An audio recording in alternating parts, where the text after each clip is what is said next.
All right, good morning, everybody. Thanks for being here. Everybody's here today. Look at this. Almost everybody. Hope everyone had a good weekend, did something fun, and or rested up and felt better. A lot of bugs going around campus right now, it seems. We're going to dive back into it today, continuing our adventure on the skeletal system. We're going to wrap up our discussion of the postcranial axial skeleton. We're going to come back to the skull in a few weeks. Bless you. And then we will get into the appendicular skeleton. Before we dive into human anatomy, just a quick announcement. This is the last time I'll remind you of this. Tomorrow afternoon at 4 o'clock, 4:10, in the Science Center, there is a guest seminar talking about venom and venom evolution in snakes. Should be cool. You don't have to, you can just show up for this, spread the word. And if you're interested in having some pizza with Dr. Mason afterwards, you can just go ahead and shoot me an email and I'll get you on the list. So today's agenda looks like this. I have a human anatomy in the news segment for you, also dealing with mice, and you'll see why that makes sense in a second. Then we're going to talk about the pectoral girdle, the upper limb, the lower limb. Oh, wait a second here. 1 second. Let me double check this. That's actually not what we're gonna do today. Just kidding. Yeah, we skipped some things here. Oh yeah, this is it. Sorry, I had the wrong slide set up there. We've got human anatomy in the news. We've got the axioskeleton. We're going to finish that up, what we started on Friday. Then we're going to do a quick review activity that, believe it or not, doesn't involve drawing. And then we'll get into the appendicular skeleton. And we do have a drawing activity there. So if you got really excited, you didn't have to draw today. Sorry, you do. And then I'll give some information about your upcoming quiz, and we'll have a ticket out today. Any questions before we jump in? All right, let's talk about mice. So one of the major challenges of space travel in terms of human health is that when astronauts spend a great deal of time in the zero gravity environment of space, they lose bone mass. Their bones become weak and lose strength. And as you recall from lecture on Friday, I kept emphasizing how bone is this dynamic, constantly regenerating tissue. And I also mentioned briefly that the growth pattern of bone is dependent upon the forces exerted on it. So what happens if you have an astronaut who's in space where there's no gravity for a long period of time? There's no forces being exerted. Well, I shouldn't say there's no forces. There's significantly less force being exerted on their bones because they're not constantly fighting gravity. Like your bones' number one job is to work against gravity. Gravity is constantly trying to make your entire body a pool of carbon-based molecules on the ground. And your bones are constantly working against that. And so their growth and development acts in opposition to those forces. Now, when you're in space, you don't have that, and their bones become really weak. And one of the ways that they combat that is astronauts will spend, I don't know exactly the numbers, but it's something like 2 hours every single day, like working out on treadmills and things like that, just to provide that impact and provide that tension on the bones so that they don't lose that bone mass. So what's cool is an interesting study combining understanding the genetics behind bone development as well as some drugs allowed mice were brought up into space, and they allowed mice to keep their bone mass despite being in this zero or low gravity environment. And so you don't need to worry about the details of the treatment here. The takeaway message is that by genetically engineering the mice and treating them with drugs, they were able to maintain this solid bone mass. And you can see this is the spongy bone from the vertebrae and from the femur. You see it has this network of trabeculae we talked about on Friday. And you can see how this is a nice, solid, dense network of bone. Compared to mice that were not treated and brought into space, you can see this very porous, spongy bone. So this is actually kind of reminiscent of what osteoporosis is, right? So what you have here is those osteoclasts breaking down bone faster than the osteoblasts can replace it. And so this is in mice. It's not in astronauts yet. We're not there yet, but it's helping researchers understand how different drugs or potential treatments kind of mitigate this effects of long-term space travel in astronauts, especially as we talk about sending people to Mars or more long-term missions like that. So cool stuff.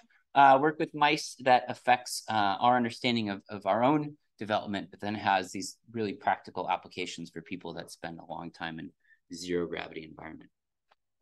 Has anyone ever been an astronaut, been in space? No? Okay. Know anyone? An aunt, an uncle? No, me either. It'd be sweet though. That's my story. All right. Oh, look at I have slides that go or bullet points that goes here. Oh, look at I just said all of these things. I just said all those things. So remember that you can expect a multiple choice question about this on your upcoming quiz. And again, provided links to like the popular science article as well as the original article in your program.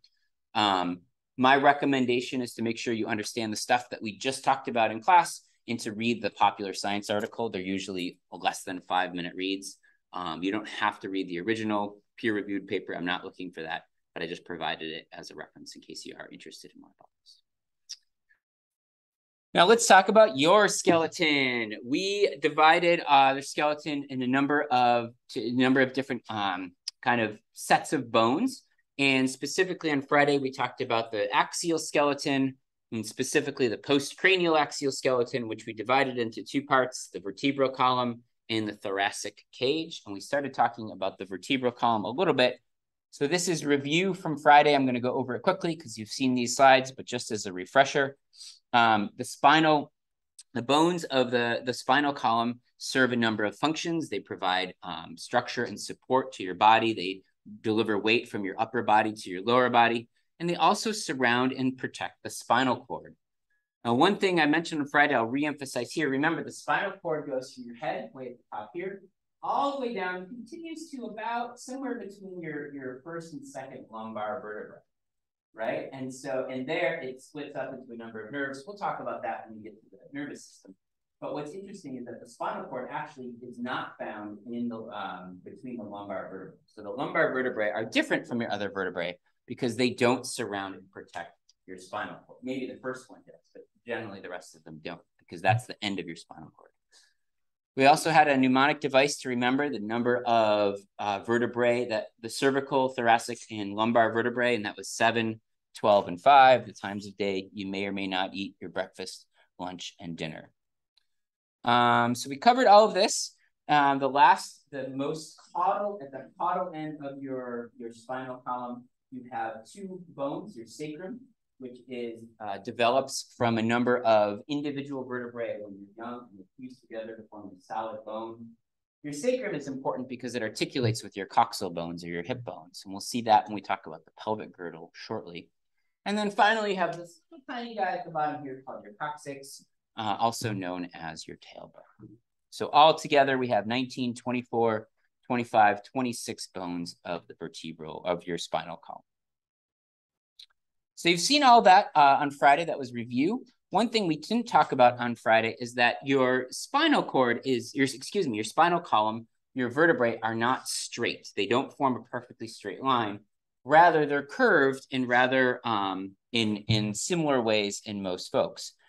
There are 2 curves that are posterior. So that is, they're concave posteriorly, which means they push out towards the front of the body. So this is anterior, this is posterior, this would be someone's belly over here, their back. And we have the cervical and lumbar curvatures, which are concave posteriorly. Then we have the thoracic and sacral curvatures, which are convex posteriorly, meaning that they curve, they form like the letter C here, this here and here. And so your spinal column has this natural curvature, and that's a healthy thing, right? When you're first born, in a newborn infant, for example, their spinal column is more or less straight because they haven't yet developed this curvature because there hasn't been any weight on that spinal column. If you think about it, babies don't really have a great amount of weight on that spinal column for their first several months of life until they can start sitting up on their own, and then especially once they start walking at around age 1.5 years. So we've got those 4 curvatures. They're fairly easy to remember because they're in conjunction with the regions of the spinal column. So that is kind of convenient. You don't need to memorize new terminology there or anything. That's what a normal healthy back looks like. Now, there's pathologies associated with these curvatures as well. I want to talk about these a little bit and give you some examples of the abnormal spinal curvatures. You can have something called scoliosis. This, and you see an example here. This is from your textbook. This is abnormal lateral curvature. So if I look at this, go back to this slide. Here we have an anterior view of the spinal column, and you can see from the anterior view, so this is looking at someone straight on, the spinal column is straight. There's no curves laterally or side to side, right? If you look at the spinal column from the lateral view, so this is as if you're looking at someone like this, you can see that there are these curves. Now, the problem arises when you have these lateral curves, and this is known as scoliosis. This is a pretty severe case that you see here. You can have pretty minor cases that often don't cause any trouble or anything like that. I don't know, did they still do this? When we were in elementary school, we would do this thing once a year where they'd have all the students come in and you'd like take off or lift up your shirt and you'd have to like bend over like this and touch your toes and they would look at your back. Did they do that for you guys? They still do that? Okay. So that's checking for scoliosis, because when you can, that's a weird look you're giving me. Okay, cool. So what they're doing there is the school nurse or whoever is checking your back for these abnormal lateral curvatures so that they can diagnose it. Question? Yeah? To check it?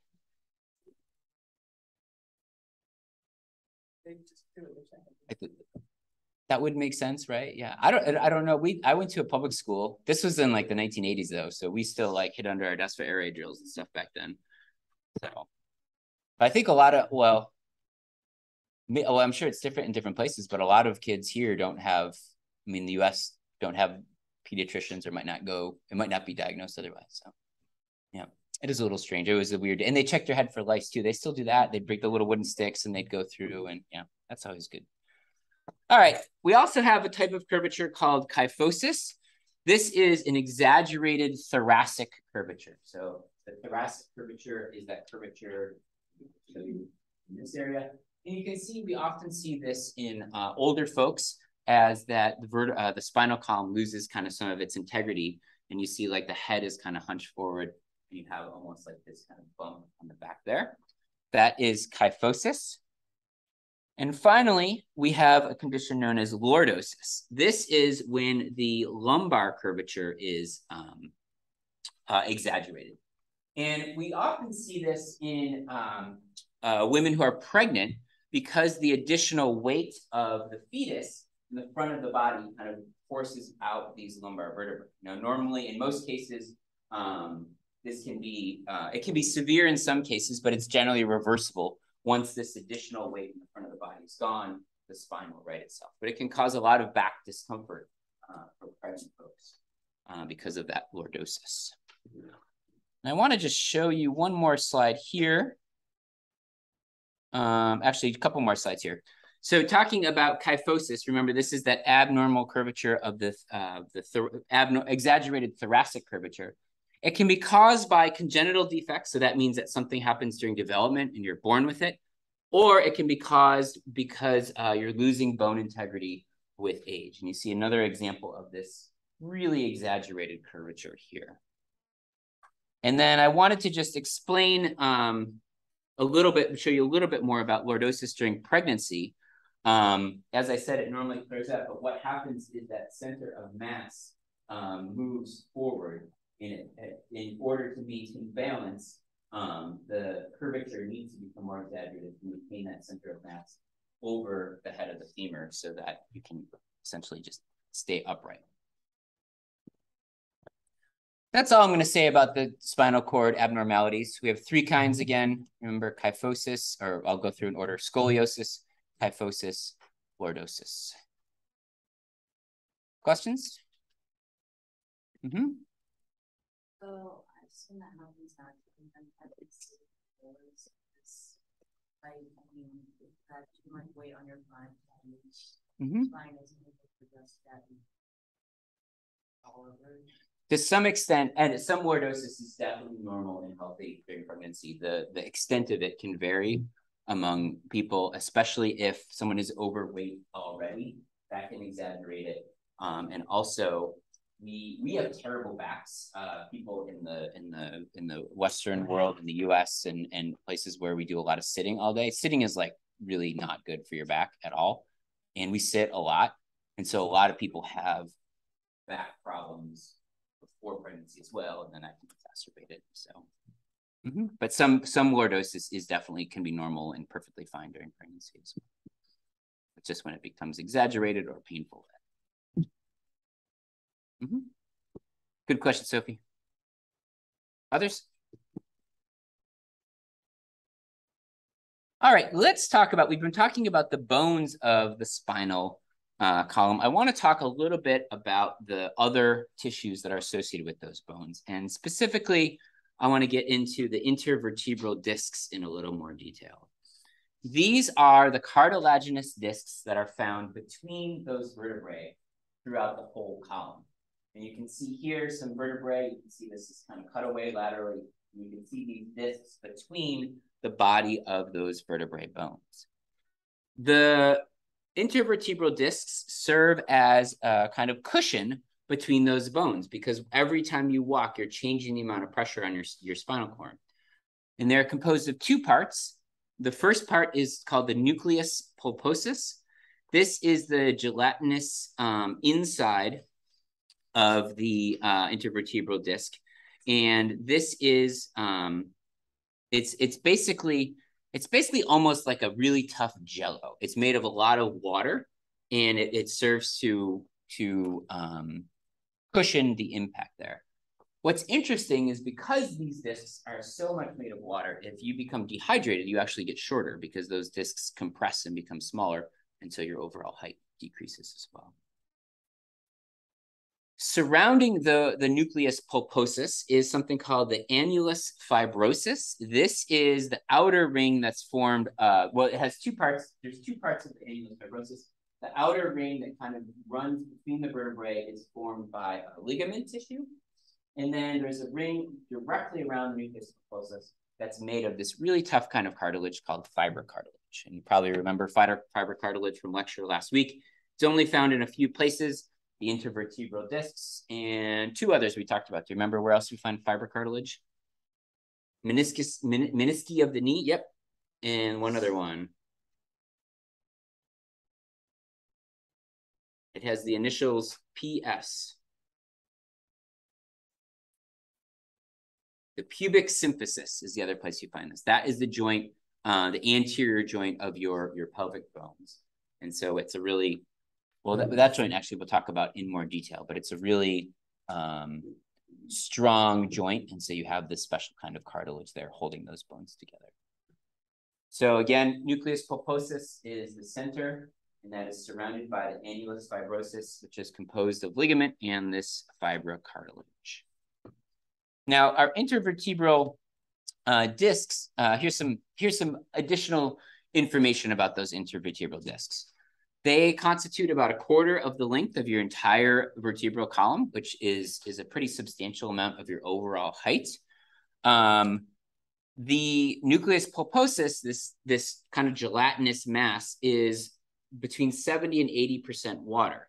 And what water is great at is it can change its shape without changing its volume. So this is the whole basis for like hydraulics in a variety of applications. You see it in like construction vehicles or airplanes or whatever, that you can compress water and it keeps the same volume even though it can change shape. And that's what you want for something that's absorbing that kind of shock. As I mentioned, when you become dehydrated, you lose mass in this tissue. And so you can lose, here I have just a number, you can lose up to like 3/4 of an inch of height over the course of a day for if you become dehydrated, which is a lot of height.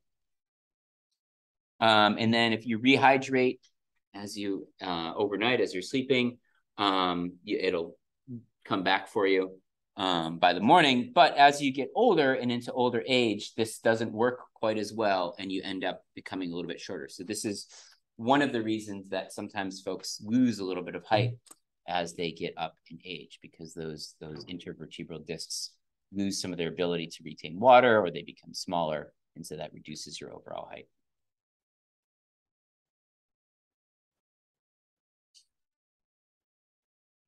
Now, this nucleus pulposus, this gelatinous mass, as I said, is surrounded by this annulus fibrosus.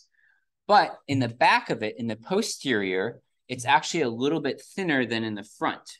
And so when this posterior aspect of this sheet becomes compromised or ruptures, you get what's called a slipped disc. This is when that annulus fibrosis, or this is when the annulus fibrosis becomes compromised, and the entire disc can kind of move or kind of almost like bulge out a little bit. We have some models in the lab that I'll show you. But you hear this pretty common. This is a pretty common kind of injury in folks, the slip disc. And again, that's often due to the fact that we have terrible habits for our backs in the Western world. I want to just illustrate this with an image. This is an image of the spinal column without the cartilage, without these intervertebral discs. And you can see how much space is taken up by all of it. So these are the vertebrae in their kind of normal arrangement. But you can see that a huge portion of that actual column is made up of the cartilage between those discs. I'm going to pause here for 1 second. I want to check something.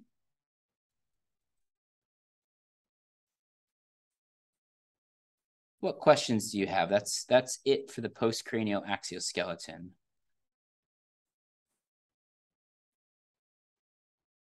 Yes. So there's like spinal defects and stenosis.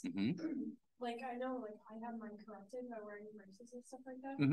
But for those other two, are those things you can correct? Good question. It depends on the cause and the age, right? So something like kyphosis, especially if someone is already elderly, can be very difficult to correct because the cause of it is the reduction of the bone mass, and that's irreversible. And so that can be difficult to correct. And also it's less successful and less useful to make these kind of dramatic surgical interventions on someone who's already pretty advanced in age, because the body doesn't heal as well. And, you know, if it's something you can live with for a few years, then you're good to go. Whereas if you're young and something happens, you get it correct, like that's going to be your whole life. So it just depends. That's a good question. I don't know about if lordosis can be corrected surgically. Actually, I don't know what they do for severe cases of lordosis. That's a good question. Actually. The effects can be caused by like bad posture. Because like, especially moms are like posture. Yeah. Yeah, it's actually kind of interesting. It's a little bit of a catch-22. Like we often hear that our bad posture gives us bad backs, but it's actually more often the case the other way around, that we have unhealthy backs.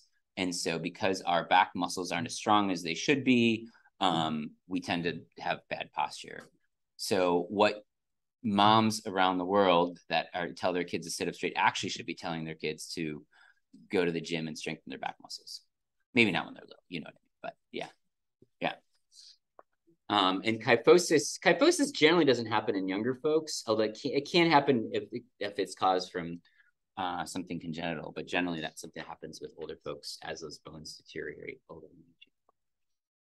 Yeah, I used to have tons of back trouble, and then I started just going to the gym, like not hardcore or anything, but like just strengthening the back muscles, and it was amazing, like the difference. Just like you just lose strength if you don't use those muscles. They just become weak, and then you're basically, your spinal column just kind of sags and kind of turns and can kind of pinch and cause a lot of trouble. So yeah, it's different for everybody, of course. But cool. All right, let's do a review activity. How many of us do we have? 1, 2, 3, 4, 5, 6, 7, 8, 9, 10, 11, 12, 16. Okay, so let me think about how I want to do this.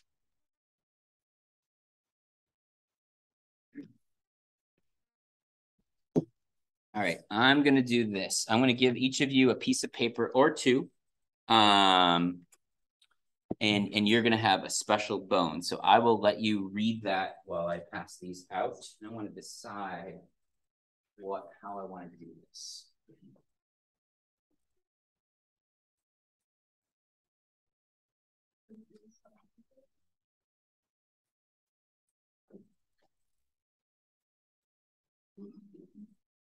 I'm just having more bones than pieces, so I'm just deciding how I want to play this game.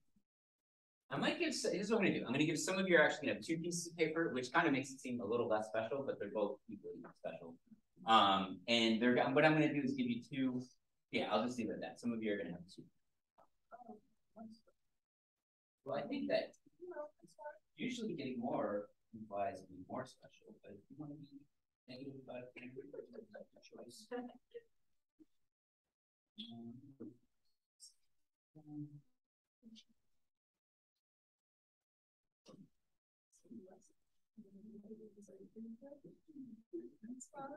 I'm going to pretend also write the rest of the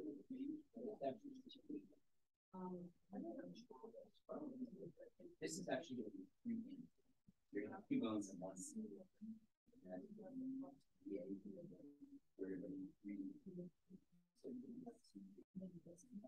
just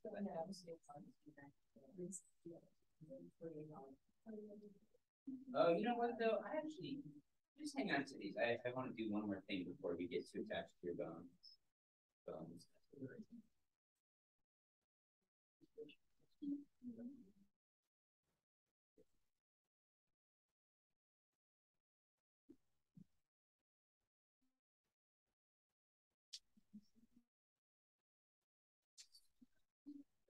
Oh, actually.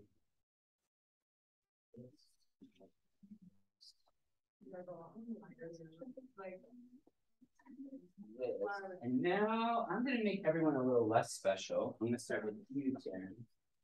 So I'm actually going to take you now that you're attached to everyone. I already know. This.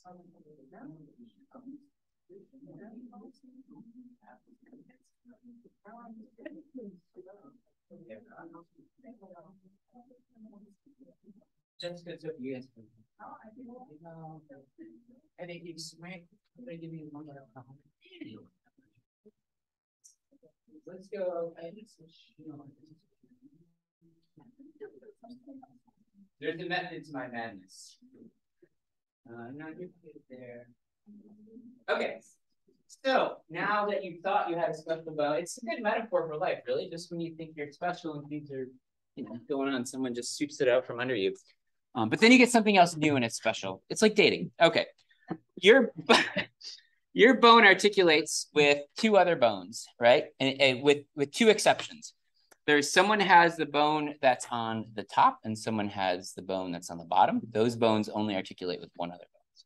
And so what you're going to do is kind of find the bones with which you articulate, and you're going to line up and make us a spinal column. So the superior end will be over here on this side, and the inferior end will be on that side. Go. Well, you're all in the same team. So yes, it is.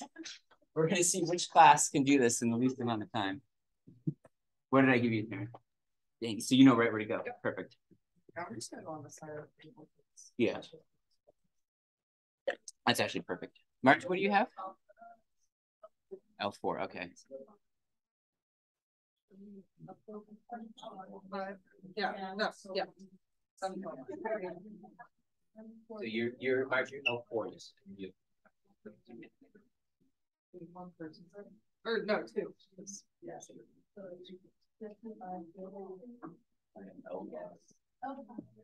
What do you have? Drew, what do you have? Okay, so you guys are awesome. All right.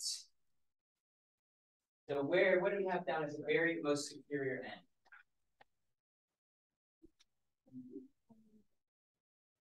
Good. So the occipital bone, we haven't talked about this yet, but that's the bone in the skull that articulates with the vertebrae. We didn't talk about that, but I wanted to throw it in there. And then C1, or cervical vertebrae number 1, is also known as it's on that part? The atlas, exactly. So we have occipital bone of the skull, C1 or atlas, then C2 atlas.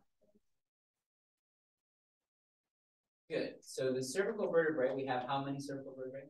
7. They go in order. The first 2 have special names. The first one is called the atlas. The second one is called the axis. We'll look at this in detail in lab, but I just wanted to the atlas articulates with the skull in a way that allows you to say yes, and the axis articulates with the skull in a way that allows you to say no. Good. So we're down to C3, and then, or no, C2. No, it's here we have C2 and 3, right? Yeah, okay. Okay, so Sophie? 6, 7. C6, C7, okay, and then what's after C1, C2, C3, C4, C5, C6. Good. No surprises there. After T12, we have a 4, 5, 6. Good. There used to be a band called L7. It's too bad they didn't record it. Give yourselves a round of applause.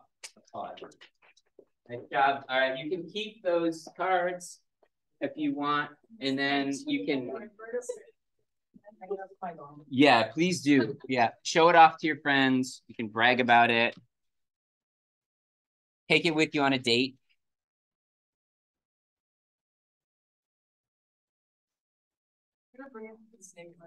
Yeah, we should. Yeah. What did you have? What is it? Yeah, that's always a popular favorite there, right?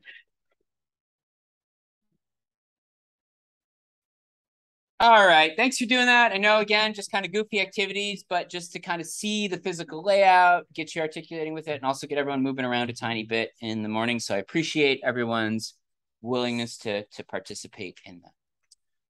Let's talk about the thoracic cage. So this is the other part of our axial skeleton.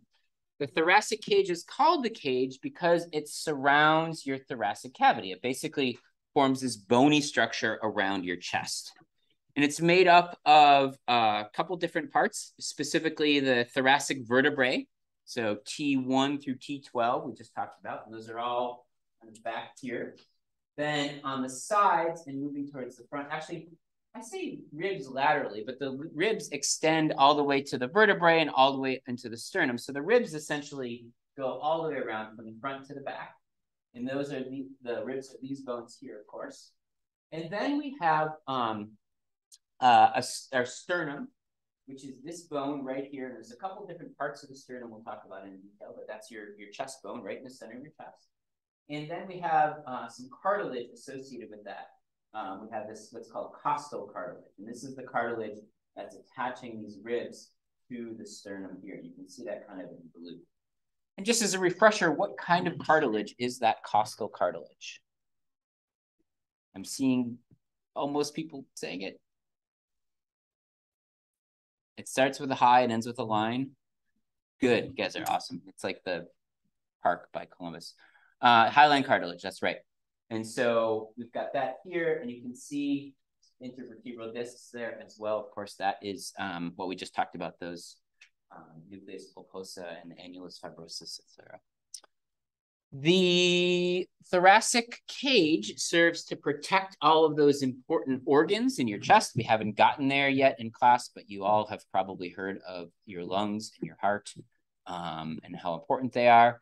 It also supports your shoulder girdle. So this is where your limbs articulate, your upper limbs articulate with your axial skeleton. And it serves as the attachment point for many muscles of the back and also the chest. Allows your thoracic cage to expand and contract. That can be important for breathing, for example. And so it serves as protection and also attachment point for muscles, which is, you're probably starting to get the feel of that now, is that a lot of the bone structures serve as protection and attachment point for muscles.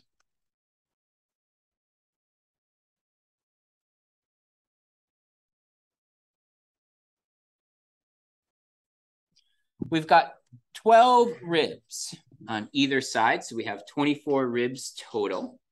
The first 7 are known as true ribs because they articulate directly with the sternum, your chest bones, via these costal cartilages. So we have the cartilage at the joint, but those ribs articulate directly with that.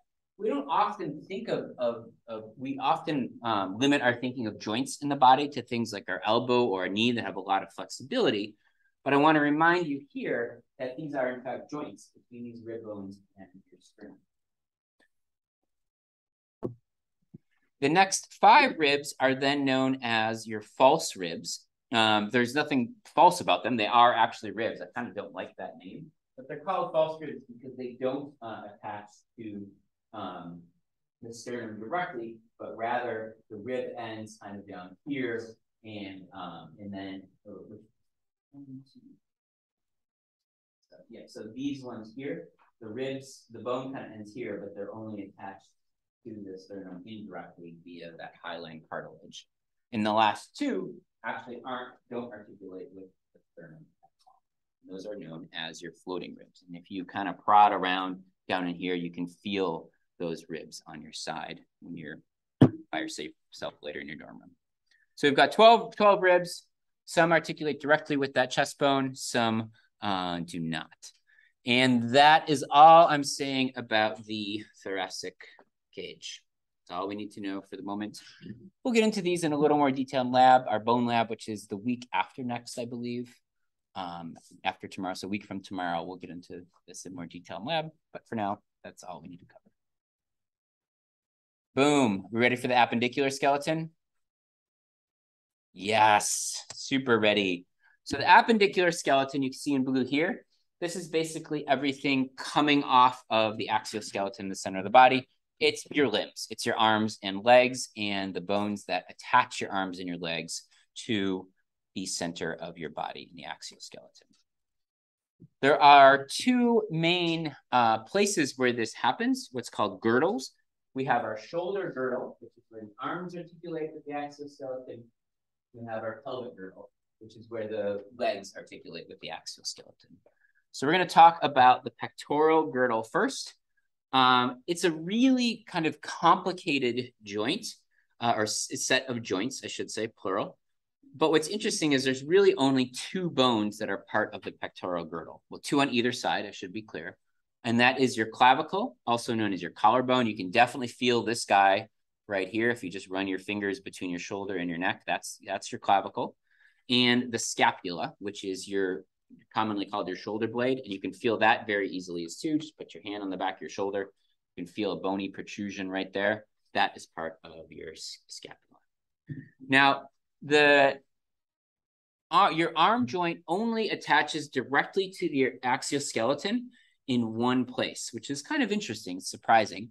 And that is in the medial end of your clavicle, where the clavicle articulates with the superior end of the sternum in a place called this part of the sternum is called the manubrium. We have this joint here between the clavicle and the sternum. And that's the only place where your arm bones directly articulate with your axial skeleton. And you can feel this joint very nicely, is if you put your fingers kind of somewhere down here and feel that collarbone and take your arm and swing it forward.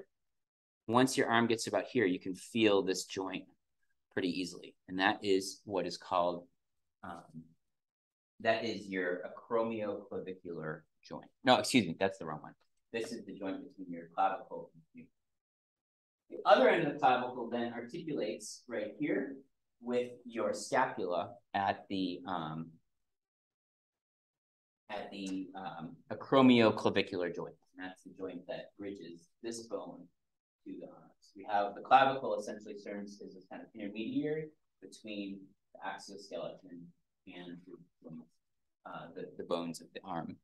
Notice that the scapula doesn't directly articulate with the axial skeleton at all. There's no place for these bones to interact. Instead, it forms this kind of flat bone that's posterior to the rib cage and basically kind of slides along behind the rib cage, but these bones, it doesn't articulate directly with the ribs at all.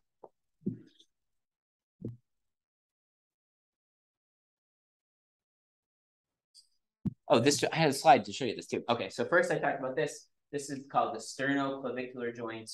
And then, let me see if I have another animation there. Oh, no. So make sure you know the names of these bones, the clavicle and the scapula, as well as the names of the joint, sternoclavicular joint, and the acromioclavicular joint. The name of this one is kind of obvious because it's the articulation of the sternum and the clavicle, right? That makes sense. This one's a little less obvious, but that's because this part of your scapula is called the acromion. And so it's the acromioclavicular joint. And you'll see that in more detail in just a minute here when we talk about the scapula. Now, the structure of this joint, we're going to come back to this class over and over again, this theme about how structure informs function. The structure of this joint is such that your arm is super flexible. You can do all kinds of things with your arm. You can throw baseballs. You can swing a tennis racket. You can climb on trees. All of these things. It's really, really flexible joint. The trade-off is that it's not super strong and can become, or not super stable. And so can become dislodged or dislocated. We have this joint here. This is where the humerus, this bone, meets your clavicle. And this kind of cup is called the glenoid cavity. And it's really kind of shallow. It's not deep, which allows for greater flexibility. You can move your arm in all these directions. But the trade-off there is that that joint isn't as stable. And in professions where you use that joint a lot, there's often a lot of problems with it. Kind of the classic example is baseball pitchers. You can do a lot with that joint, but it's not really built for this kind of repeated stress that that kind of activity can put on it. Go ahead, Terry. Not very stable. I mean that it can, it's subject to become dislodged or dislocated. So you can get a dislocated shoulder is pretty easy. For example, you hear about dislocated shoulders much often than you would say dislocated hip or something like that. And all of these structures. So that dislocated shoulder is when this ball of the humerus comes out of this joint in the scapula. But there's other places here where those bones can become, where the structure can become less stable as well. Good question. And that's all I'm going to say about the pectoral girdle for today. I'm going to skip ahead here and just provide a little more detail about what's coming down the pipe. And I got a ticket out for you. Let me do this. So quiz number 2 is coming up later this week. Based on your feedback, well, let me talk about, it's going to be Friday. It's going to cover material from the integumentary system through what we cover in class on Wednesday. It won't cover what we cover. It won't contain material about what we cover on Friday.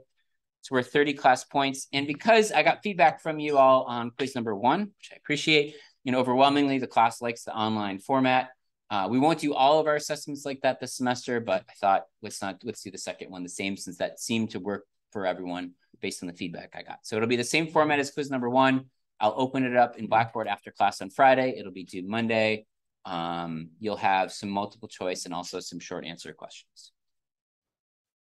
Other reminders, don't forget tomorrow we have a quiz in lab. It covers anatomical terms and skinning your cat. Those quizzes in visible body are due with the 1 quiz, the getting started quiz, as well as the anatomical terms worksheet are due by the start of lab tomorrow. So make sure you get that in. With that in mind, Danny's got a tutoring session tonight from 6 to 7 in the lab room where you can review any material you want for the quiz tomorrow as well. In addition to that, I have my open hours today from noon to 2 in the lab room. So just come by. You don't need an appointment, don't need anything like that. Just come on by anytime in there and I can answer any questions or help you look over things or whatever. Sound good? All right, we've got good 4 minutes up. We've got a ticket out for today. Just a couple questions to make sure you understand today's class.